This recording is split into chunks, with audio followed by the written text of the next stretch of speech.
नमस्कार दोस्तों, बहुत बहुत स्वागत है आपका आरजी स्मार्ट क्लास में। मैं हूं अभिषेक अवस्थी। आज के इस वीडियो में हम एसएसटी के प्रैक्टिस सेट 17 पर डिस्कस करने वाले हैं।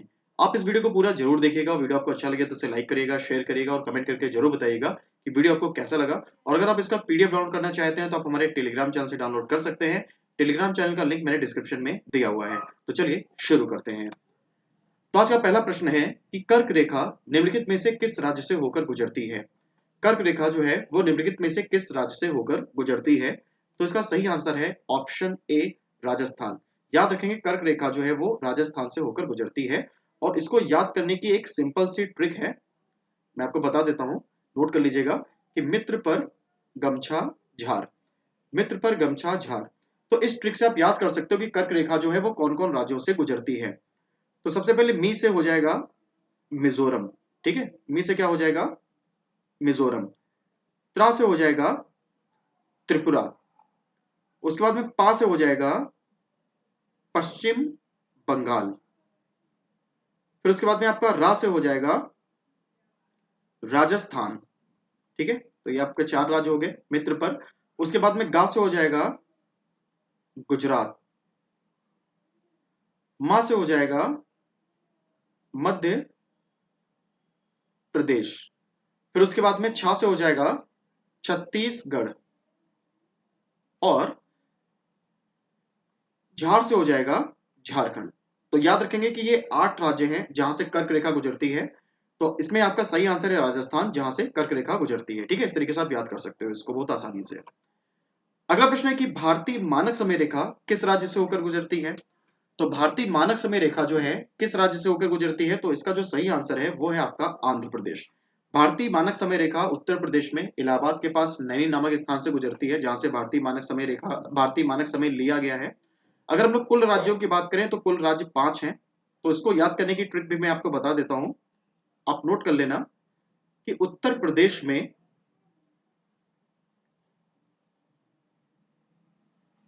आंधी से छत उड़ी। उत्तर प्रदेश में आंधी से छत उड़ी। ठीक है, तो यानी कि कौन कौन से राज्य हैं जहां से ये भारतीय मानक समय रेखा गुजरती है। तो आप याद रखोगे, उत्तर प्रदेश हो जाएगा। उसके बाद में से आपका हो जाएगा मध्य प्रदेश। उत्तर प्रदेश हो गया, उसके बाद में से आपका क्या हो जाएगा, मध्य प्रदेश।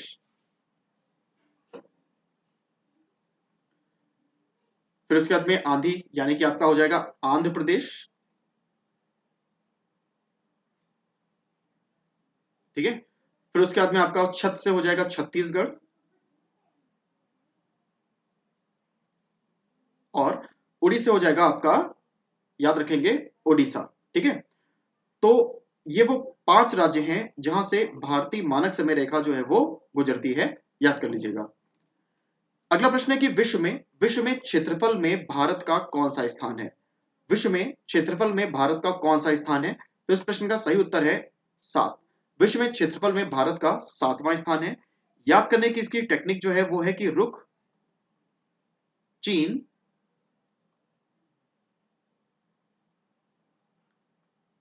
संयुक्त राज्य अमेरिका, ब्राजील आया। ये उसको याद करने की ट्रिक है। ठीक है, रुख, चीन, संयुक्त राज्य अमेरिका, ब्राजील आया। तो सबसे पहला जो देश है वो है रूस। का से हो जाएगा कनाडा। उसके बाद में चीन, चीन के बाद में संयुक्त राज्य अमेरिका। और संयुक्त राज्य अमेरिका के बाद में ब्राजील। और ब्राजील के बाद में आपका हो जाएगा आया से ऑस्ट्रेलिया। ठीक है, आया से याद रखेंगे ऑस्ट्रेलिया। और इसके बाद में आता है भारत। इसके बाद में आता है कौन, इसके बाद में आता है भारत। और भारत के बाद में अगर पूछे कि कौन सा देश है तो वो है अर्जेंटीना। तो ये विश्व में सर्वाधिक जो है क्षेत्रफल वाले देश हैं। तो इस ट्रिक से इसको आप इजिली याद कर सकते हो। ठीक है, भारत की जो थल सीमा है उसकी लंबाई कितनी है। भारत की थल सीमा की लंबाई कितनी है, तो याद रखेंगे भारत की थल सीमा की जो लंबाई है वो है 15,200 किलोमीटर। और अगर आपसे पूछा जाए कि भारत की तटीय सीमा की लंबाई कितनी है, समुद्री सीमा, तो भारत की जो तटीय सीमा है उसकी लंबाई है 7,516 किलोमीटर। और अगर आपसे पूछा जाए कि भारत की मुख्य तटीय सीमा की लंबाई कितनी है, तो भारत की जो मुख्य तटीय सीमा है इसकी लंबाई है 6100 किलोमीटर। अब दोनों में डिफरेंस क्या है मैं आपको बता देता हूं। तो जो तटीय सीमा है, तो इसमें भारत के जो द्वीप समूह है अंडमान निकोबार, वो भी शामिल है। और जो मुख्य तटीय सीमा है, तो इसमें भारत के जो द्वीप हैं अंडमान निकोबार और लक्षद्वीप, उनको इंक्लूड नहीं किया जाता, उनको शामिल नहीं किया जाता। आगे देखते हैं, भारत की जल सीमा और स्थल सीमा बनाने वाले राज्य कौन से हैं? तो भारत की जल सीमा और स्थल सीमा जो बनाने वाले राज्य हैं, वो हैं गुजरात और पश्चिम बंगाल। गुजरात आपको पता है कि अरब सागर के किनारे स्थित है। गुजरात अरब सागर के किनारे स्थित है और गुजरात की सीमा लगती है पाकिस्तान के साथ। और जो पश्चिम बंगाल है, पश्चिम बंगाल जो है ये आपका बंगाल की खाड़ी के किनारे स्थित है और इसकी जो सीमा है वो लगती है बांग्लादेश के साथ। तो ये दोनों ऐसे राज्य हैं जिनकी समुद्री सीमा भी है और जिनकी स्थल सीमा भी है। तो गुजरात की लगती है किसके साथ? पाकिस्तान के साथ। और पश्चिम बंगाल की लगती है बांग्लादेश के साथ। अरकान की जो पहाड़ी है वो भारत और किस देश के मध्य में सीमा बनाती है? तो अरकान की जो पहाड़ी है वो सीमा बनाती है भारत और म्यांमार के बीच में। आप याद रखोगे जो विश्व का सबसे ऊंचा पर्वत है हिमालय पर्वत, तो हिमालय का जो सबसे पूर्वी भाग है, हिमालय का जो सबसे पूर्वी भाग है, तो हिमालय के सबसे पूर्वी भाग को बोला जाता है अरकान योमा। क्या बोला जाता है? अरकान योमा। और ये जो अरकान योमा है ये भारत और म्यांमार के बीच में सीमा बनाने का कार्य करता है। अगला प्रश्न है कि भारत के किस पड़ोसी देश का प्राचीन नाम सिलोन था? भारत के किस पड़ोसी देश का प्राचीन नाम सिलोन था?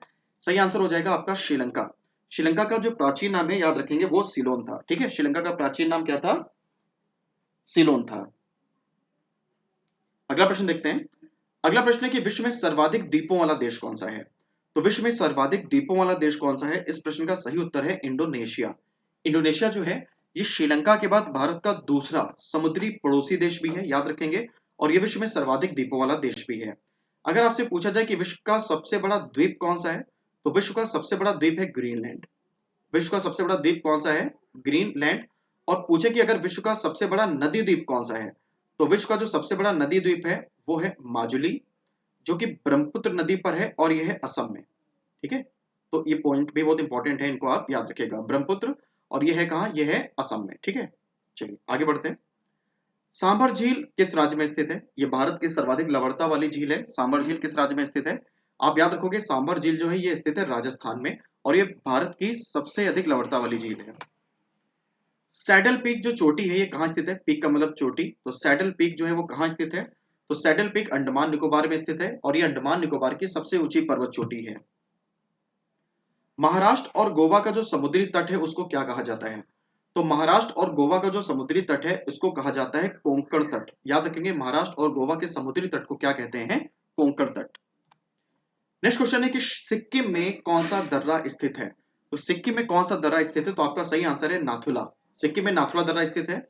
जो आपका शिपिकिला दर्रा है, आप याद रखोगे कि ये हिमाचल प्रदेश में स्थित है। ये कहाँ स्थित है? हिमाचल प्रदेश में स्थित है। जोजिला दर्रा जो है आपका जम्मू कश्मीर में स्थित है। ठीक है, और जो नीति और माना दर्रा है ये आपका स्थित है उत्तराखंड में। ये कहाँ स्थित है? उत्तराखंड में, याद कर लेना। अगला प्रश्न देखो, विश्व की जो सबसे ऊंची पर्वत चोटी है माउंट एवरेस्ट, वो किस देश में स्थित है? तो विश्व की जो सबसे ऊंची पर्वत चोटी है माउंट एवरेस्ट वो किस देश में स्थित है? तो इसका सही आंसर है नेपाल। विश्व की सबसे ऊंची पर्वत चोटी माउंट एवरेस्ट है और ये नेपाल में स्थित है और इसकी हाइट है 8,848.86 मीटर। ध्यान रखेंगे 0.86 इसकी हाइट जो है वो इंक्रीज हो गई है। नेक्स्ट क्वेश्चन है कि भारत में कितने प्रकार की मृदा पाई जाती है? तो भारत में जो है वो कुल 8 प्रकार की मृदा पाई जाती है, जिनमें से 4 मुख्य मृदाएं हैं। कौन कौन सी? आप याद रखोगे, एक है जलोढ़ मृदा, दूसरी है काली मृदा, फिर उसके बाद में है लाल मृदा और उसके बाद में है लेटराइट मृदा। ठीक है, तो कुल मृदा जो है वो है 8 और मुख्य मृदा जो है वो है कितनी? वो है 4। तो जलोढ़ मृदा को दोमट मृदा भी कहा जाता है। आपको पता होगा जलोढ़ मृदा को दोमट मृदा भी कहते हैं। और दोमट मृदा या फिर जलोढ़ मृदा 2 प्रकार की होती है, एक होती है नई और एक होती है पुरानी। तो जो नई जलोढ़ मृदा है इसको बोलते हैं खादर और जो पुरानी जलोढ़ मृदा है इसको बोलते हैं बांगर। ठीक, काली मृदा को रेगुर मृदा भी कहा जाता है और ये कपास की खेती के लिए सबसे उपयुक्त होती है। लाल मृदा मोटे अनाज की खेती के लिए सबसे उपयुक्त होती है और जो लेटराइट मृदा है ये चाय एवं कॉफी की फसल के लिए सबसे उपयुक्त होती है, तो इसको भी याद रखेंगे। अगला प्रश्न है कि दक्षिण भारत में बहने वाली सबसे लंबी नदी कौन सी है? तो दक्षिण भारत में बहने वाली जो सबसे लंबी नदी है वो है गोदावरी, और इसका जो उद्गम स्थल है वो है त्र्यंबकेश्वर। ठीक है, इसका उद्गम स्थल क्या है? त्र्यंबकेश्वर। ये नासिक के पास में स्थित है। त्र्यंबकेश्वर जो है कहां पे स्थित है? याद रखेंगे, नासिक महाराष्ट्र के पास में स्थित है। भागीरथी और अलकनंदा नदियां जो है वो किस स्थान पर मिलती हैं? तो भागीरथी और अलकनंदा नदियां जो है ये मिलती हैं देवप्रयाग में। कहां मिलती हैं? देवप्रयाग में। आप याद रखेंगे उत्तराखंड में एक स्थान है गोमुख, जहां से नदी निकलती है भागीरथी। कौन सी नदी निकलती है? भागीरथी। और उत्तराखंड में एक स्थान है सतोपंथ। सतोपंथ बद्रीनाथ के पास में है, जो उत्तराखंड के 4 धाम में से एक है। बद्रीनाथ, केदारनाथ, गंगोत्री, यमुनोत्री, ये उत्तराखंड के 4 धाम है, तो उनमें से है एक बद्रीनाथ, जिसके पास में है सतोपंथ। यहां से नदी निकलती है अलकनंदा। यहां से नदी कौन सी निकलती है? अलकनंदा। ये दोनों जो नदियां हैं भागीरथी और अलकनंदा, ये मिलती हैं देवप्रयाग में। ये कहां मिलती हैं? देवप्रयाग में, जहां पे इस नदी का नाम पड़ जाता है गंगा। ठीक, याद रखेंगे भागीरथी अलकनंदा कहां मिलती है? देवप्रयाग में, जहां पे इसका नाम पड़ता है गंगा। फिर इसके बाद ये नदी बहते हुए चली जाती है पश्चिम बंगाल में। उत्तर प्रदेश, उत्तराखंड और झारखंड होते हुए ये जाती है पश्चिम बंगाल में, और पश्चिम बंगाल में फिर से 2 धाराओं में विभाजित हो जाती है। तो उसकी एक धारा जो है वो चली जाती है बंगाल की खाड़ी में। कहां चली जाती है? बंगाल की खाड़ी में। और ये जो धारा है इसको बोलते हैं हुगली, और कोलकाता जो है वो हुगली नदी के किनारे स्थित है। ठीक है, और इसकी जो दूसरी धारा है वो पश्चिम बंगाल से होते हुए चली जाती है बांग्लादेश में।